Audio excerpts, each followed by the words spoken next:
Hi and welcome to our channel. The dangerous conditions some police officers are subjected to in this country is heartbreaking. Like someone in a cooperate space being bullied, our good police are experiencing the same. Everything General Masemola said, from facing threats to being offered brown envelopes, is something we suspected was happening. But actually hearing about all the intimidation and what they go through from rogue elements was disheartening to hear, especially when it came to how some quit certain cases fearing for their lives. Let's watch what General Masemola said, and I'll be back with the rest of my commentary. Sorry, Chair. Yes. Thank you, Mr. Mutau. Can you just explain, you'll forgive me if it's been explained, but can you just explain the reduction of the investigation team from 5 to 2? Commissioner, what it means is that the investigation of the murder of Amaswart, at some point there were 5 investigators. Because of the threats that were directed to this team, some of the members left the team, and there were only 2 left to carry on with the investigation. Sometimes you would want to force members to continue doing a certain work, but at some point when you realize that it might not assist, because you require a certain braveness to do certain things, then they had to reduce from 5 to 2. Thank you. Thank you, Mr. Mutau. Thanks, Chair. And that led to the request for capacitating that team with the secondment of the 10 members. That's the point you make in the last sentence of that paragraph. That is correct, Commissioner, and it was brought to my attention and I approve of it. Yes, but there's something I needed to get you to clarify in paragraph 99.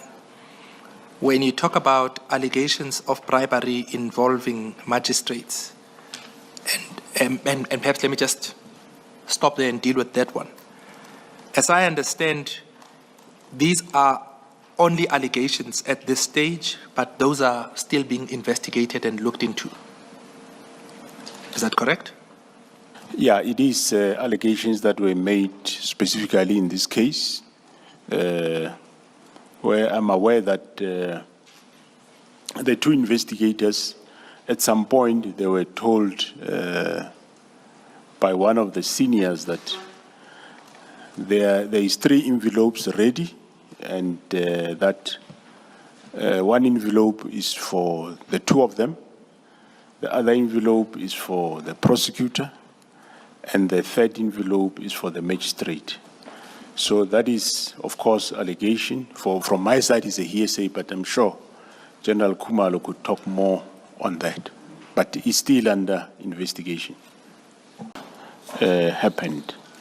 The operation conducted at Matlala's house originated from a referral from my office. In particular, a concerned party requested a meeting with me, and upon meeting, the person indicated that General Sibia, he implicated General Sibia and indicated that he is known to be close friends with Mr. Matlala.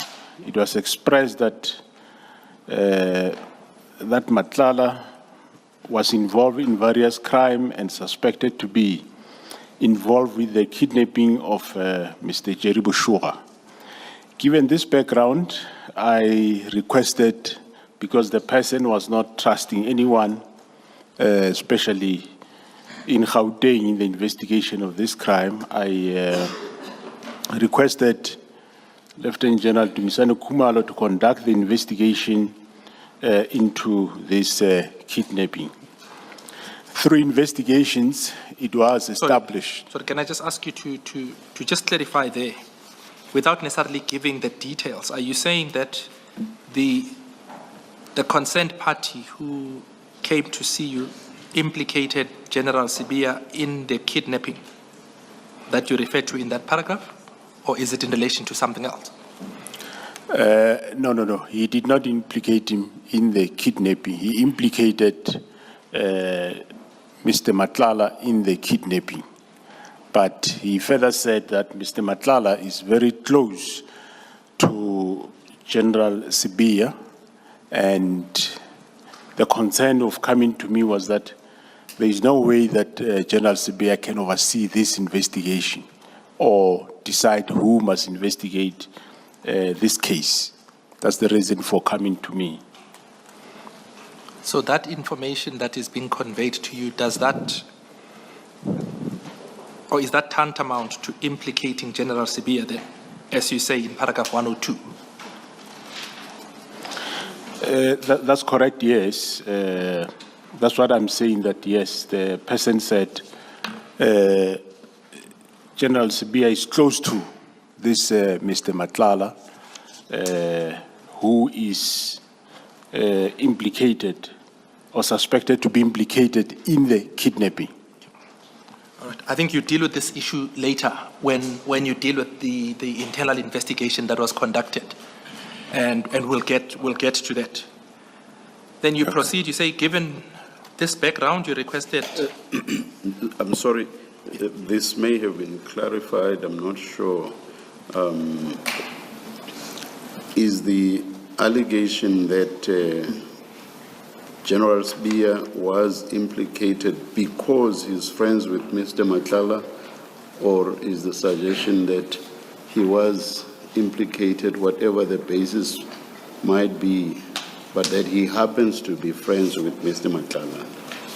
This is rather vague. Maybe, do I hear you, Commissioner? Maybe you can repeat. I'm saying this sentence is rather vague. I'm not sure what it means.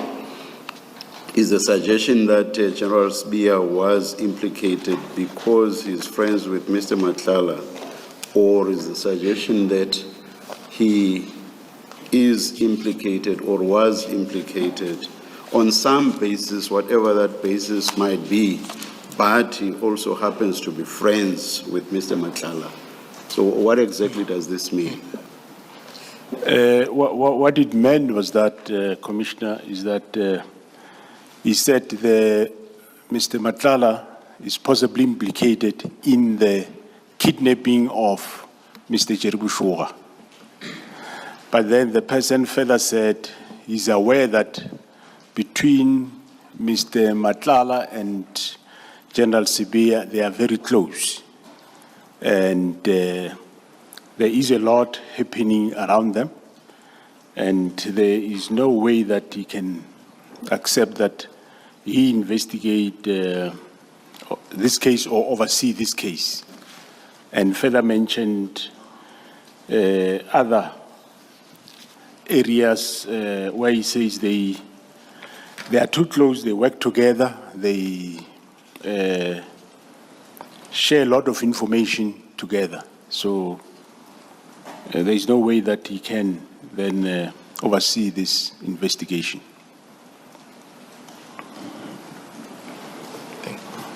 I see you are dealing with it in a very constrained manner. Okay.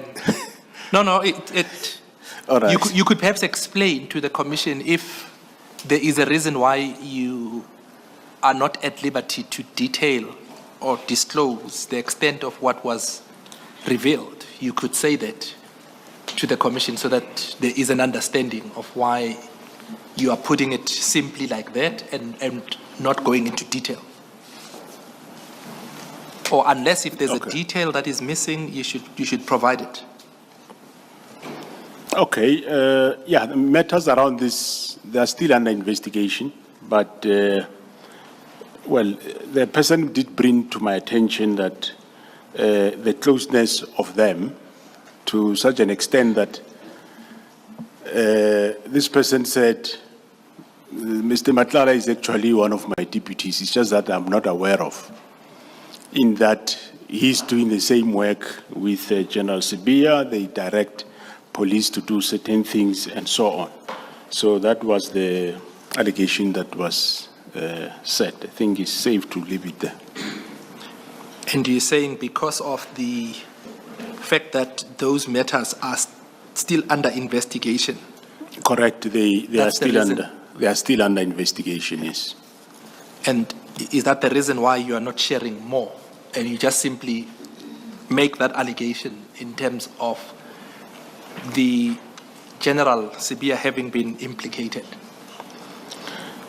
Yeah, I think, it is safe to leave it there because it's still under investigation, so it might not be good to give everything while it's still under investigation. Thank you.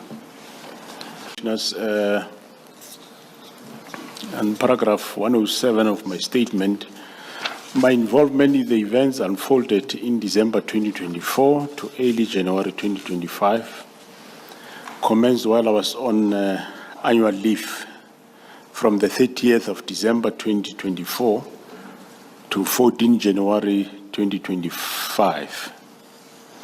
So on the 28th of December 2024, I was attending an official funeral of a captain in Eskaweni, Richards Bay, with the Minister of Police. We had an opportunity to engage. We had engaged on other matters during that day. Sorry, there's a point there that you make that annual leave had been approved by the minister. Oh yes, the annual leave, yes, was approved by the minister himself, yes. So he was aware that you were on leave? He was aware that I will be going on leave from that day. Okay. Of the 28th. Yes, you met at that funeral on 28 December 2024, and you said you had an opportunity to engage. Then, if you can proceed to 108. Yeah, despite this, at no point during our interaction did the minister indicate any intention to disband the PKTT, let alone immediately or express concerns about its operations. This lack of prior warning made the subsequent developments all the more unexpected and perplexing, as there had been no communication or indication suggesting that such a drastic decision is imminent. Can I just ask you maybe to pause there, to say up to that point, in other words, from the date of the 28th of December when you last saw the minister before the instruction was issued, and going backwards from the time when the minister was appointed into office, had the minister expressed any dissatisfaction or concern about the PKTT and its activities and that it was not performing satisfactorily? No, he never expressed any dissatisfaction or unhappiness. Hence, he was not even yet briefed about what PKTT is and what it does. Pushing on to your area of function. Now, just tell me how, especially in the face of what you said at the beginning, which is that you would not obey an unlawful instruction from the minister. Now, you say in so many ways that this was unlawful. Unlawful, why? Because it strayed onto your area of function. So why do you now suddenly talk the language of winding down in a phased manner, and no new dockets are to be given to the PKTT? Effectively, you are relenting to an unlawful instruction.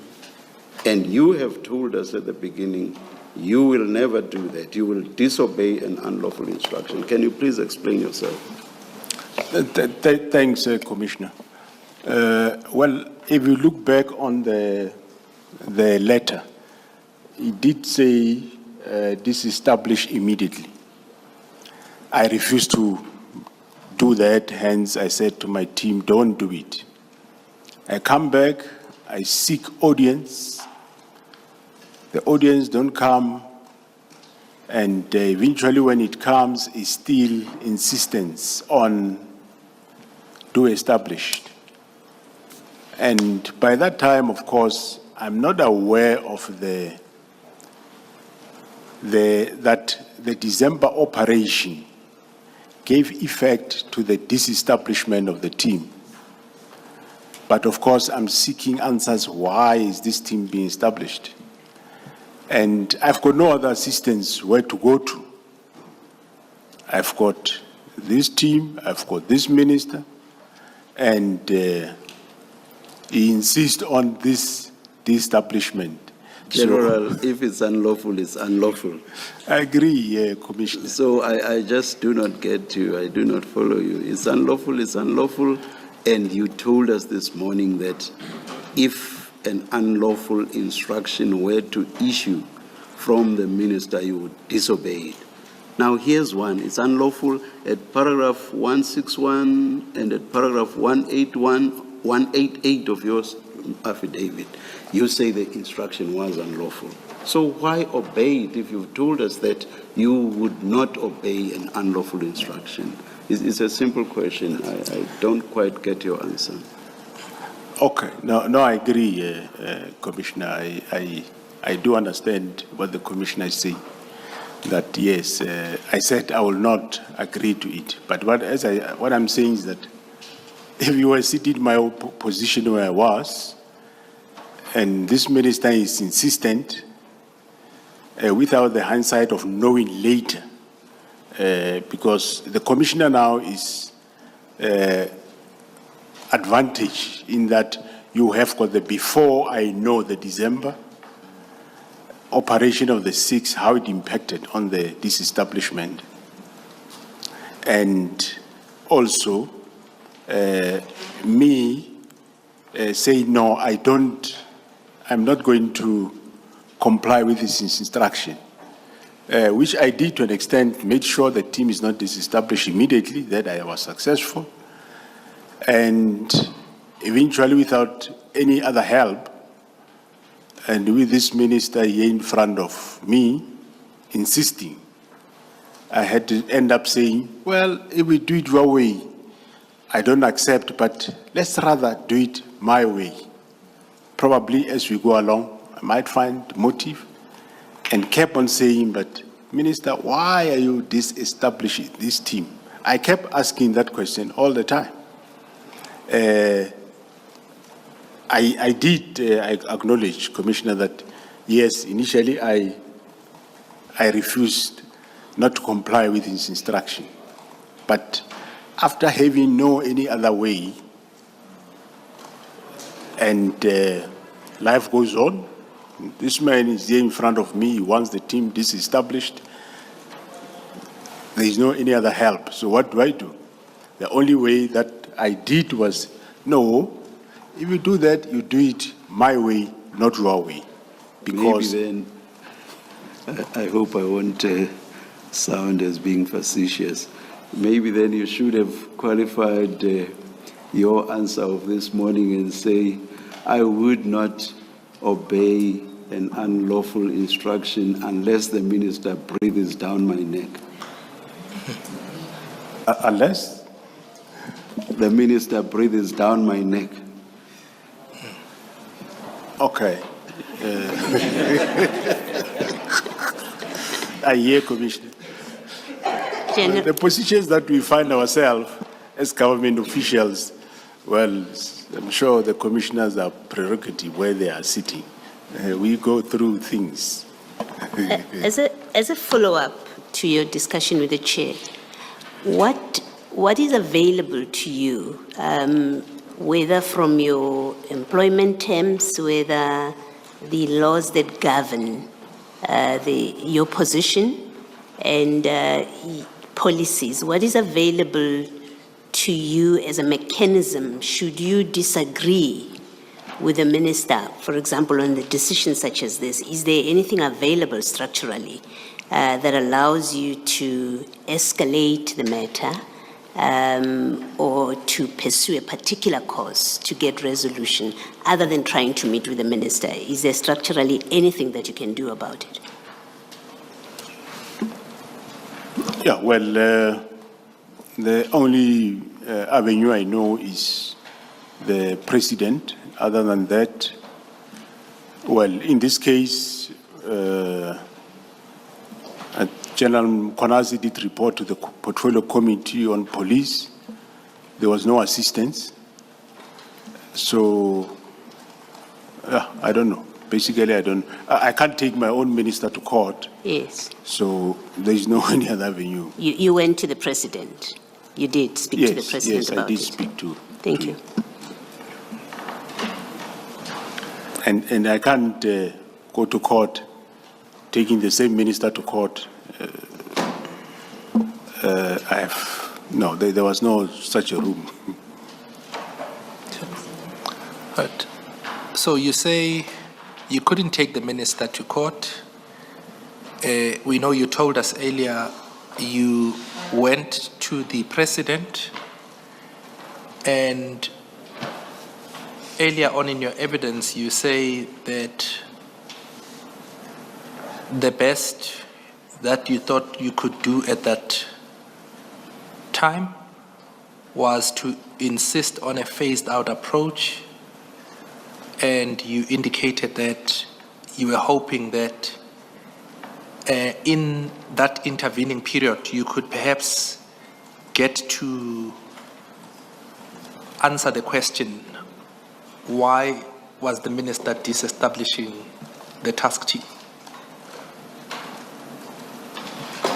I think it's as part of your engagement and interaction with the commissioners. That's correct, Commissioner.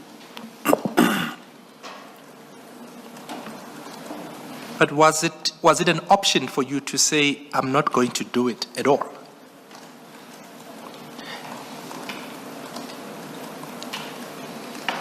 You remember what the chair asked? The chair said, he asked you earlier on whether would you obey an unlawful instruction by a minister, and you said no.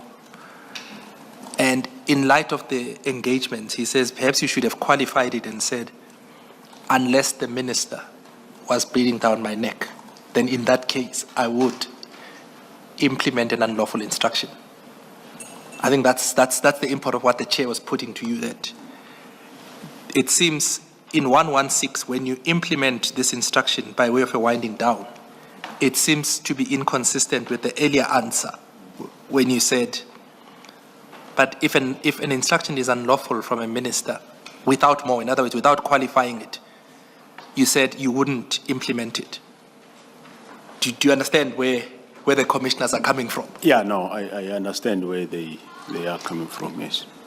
And sorry, Mr. Mtao, can I just to be clear, so that I'm clear what the general is saying. General, how I understand you, you're saying you did not give effect to the instruction of immediate disbandment.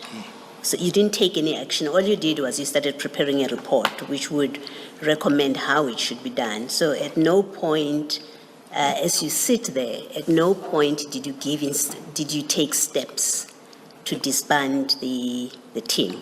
Am I understanding you correctly? That's correct. Thank you. So what I did was to propose that if we disband, this is the way, and can minister sign that off?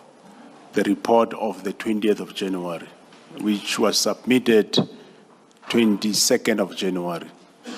So that wasn't signed off, and we were left, of course, then in a limbo. So, and then, yeah. So the high watermark. As we are sitting here today, forget about the report.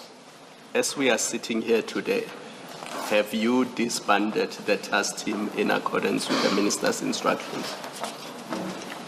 No, I've not. I haven't sent out a letter to disband the task team. But however, I'm aware that proposals that have been made here, some people end up starting implementing them. But the task team was never disbanded. That I haven't signed. I kept renewing the authorities for it to continue working. But you yourself had actually relented. That was my point. You yourself had actually relented and accepted that the PKTT should be disbanded. And I say so for what you stated in the two paragraphs I referred to. I think it was 131 and 131 point something, there you basically accept that the PKTT must go. You say it must be wound down, but it must be wound down in a phased manner. So you may not have gotten to the stage of actually killing it, but you had accepted that it must be killed, but in a phased manner. That's where I am. And you go so far as to say that no new documents must be given to it. So you've basically accepted the instruction, but it's merely just a question of how this should be implemented. You can only implement a decision if you've accepted it. So that's where I am. Yeah, correct, Commissioner. There, yes, in terms of those proposals, that's what I end up proposing to the minister that, yes, maybe this is the way to go, which was still not accepted. Everything Mr. Masemola said reminded us to be more considerate on how people react differently to pressure and corruption. It became clear him and General Mkhwanazi were in grave danger from not wanting to disband the PKTT, Mkhwanazi fighting the criminals head-on. Justice Matlanga might not be understanding about how Masemola caved into Mkhwanazi's unlawful requests. But some of us understand he tried to convince them to at least disband it slowly and not immediately trying to buy time for interventions to save it, only to find, like every other good doer, channels were shut or non-existent to save it, giving us a clear picture of good men reacting differently to criminal elements, looking them in the face and insisting they shut it down. They knew the danger, and big ups to them for trying to save it. Mkhwanazi's heroic acts may have been straightforward, but we also can acknowledge Masemola tried to fight indirectly and safely as well when seeing the danger from persistence and insistence from the minister to dissolve the PKTT. We hope every other men and women facing evil forces in their work environments will know any attempts to fight back, whether direct or indirect matters, and is appreciated.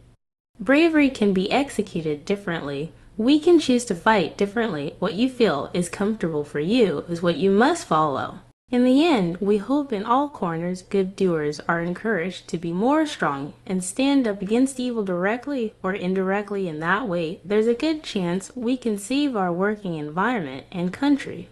Do share what you think about the challenges highlighted on this video by General Masemola our dedicated police officers face when surrounded by corrupt individuals. Thanks for watching. Please don't forget to like, share, subscribe, and leave your comment down below. Also, don't forget to watch our next linked video where General Masemola unpacked how local politicians would shoot themselves in order to obtain a protection allowance.